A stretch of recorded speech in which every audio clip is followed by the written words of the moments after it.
There was a fast start to the day's action with an average speed of 45 kilometres an hour over some bumpy terrain, and it took more than 50 kilometres for the breakaway to form. In the end, only 5 men got into the move, including the 2014 world champion Michał Kwiatkowski. He was joined by Kevin Vermaerke, Liam Slock and Archie Ryan, all 3 of whom have already been in a breakaway at this Vuelta, plus Movistar's Michael Hessmann. They quickly opened up a 2-minute gap. Well, Lidl Trek were finally the ones who were pacing the peloton with a bit of help from Tom Pidcock's Q36.5. The teams targeting the green jersey were perhaps thinking of bringing the breakaway back before the intermediate sprint, situated just under 30k from the finish. The riders heading into a sudden downpour as they entered the final 60k, with the gap still hovering at around 2 minutes.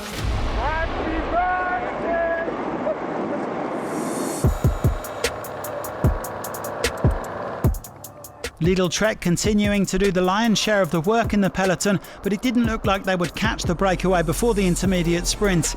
A day for Giulio Ciccone this, rather than Mads Pedersen. The breakaway riders just rolling through the sprint, with Slock taking the maximum haul, but their lead continued to dwindle as they approached the final climb. It was down to just 1 minute with 25 kilometres to go. This quintet would not be going for the stage honours.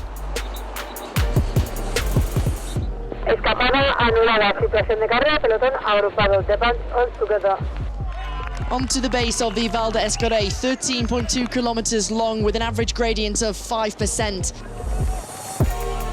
Lidl Trek setting a fairly steady tempo once the 5 leaders were brought back, but the steep early sections with gradients of up to 12% still proved too much for some. So far, everything was going according to the script, until Jonas Vingegaard decided to tear it up. A big move from Visma Leasebike, attacking as a trio. Matteo Jorgensen launching the Dane up Valdezcaray with Ciccone on the wheel, but the Italian soon lost contact. The best of the rest gritting their teeth as they tried to chase down the 2-time Tour de France winner. João Almeida leading the hunt with Tom Pidcock and Felix Gall. They'd already swept past Ciccone, but Vingegaard still had 15 seconds in hand. Gall was also unable to hold on, but Vingegaard gradually increased his lead over Almeida and Pidcock, who weren't getting along too well, the Portuguese rider demanding a few more turns. Further back, Træen was fighting tooth and nail to conserve his red jersey. Vingegaard, though, preparing to celebrate a superb solo win. 1 week ago, Jonas Vingegaard took his first victory of this year's Vuelta a España. That was on stage 2. Today, a week later, it's been a big plan on the Valdezcaray. It was well executed. He celebrates the top of this climb. He's a man on a mission, and he wins stage 9. Well, Jonas Vingegaard caught his rivals napping today on a stage that wasn't supposed to see big GC gaps, although Torstein Træen did keep hold of his red jersey. The Dane still showing who's boss though, soaring away to his 2nd win of this Vuelta and the 4th in total. He will clearly be the man to beat over the next 2 weeks.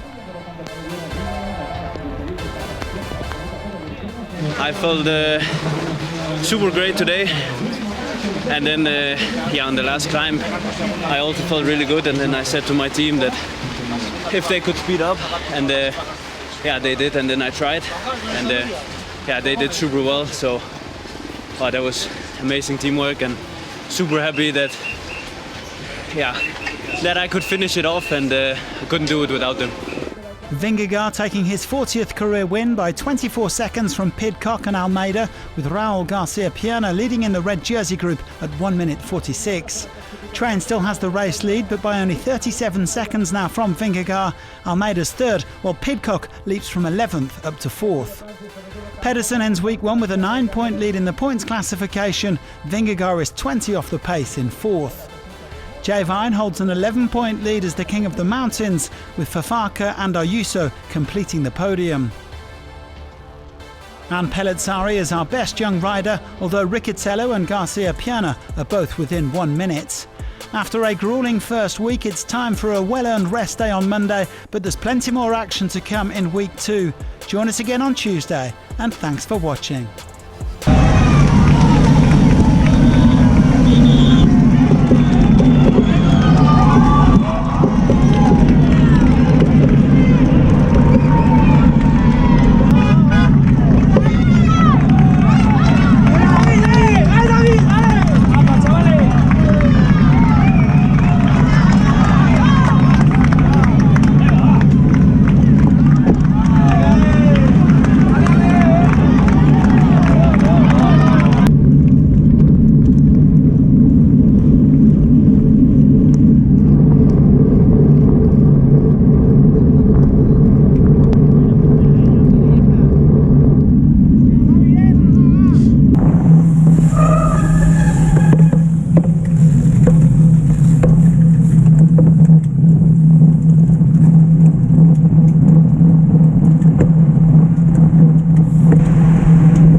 segundos. Nos faltan 2 minutos ahora mismo de margen para saber si tenemos cambio de líder. Con 4 horas 32 minutos 10 segundos. El tiempo 2 minutos ahora. Viene Velon, que fuera quinto clasificado en el Tour de Francia. Ganador en Courchevel del equipo de Catrona G2 en la Mundial. También otro corredor que apunta al podium de Madrid.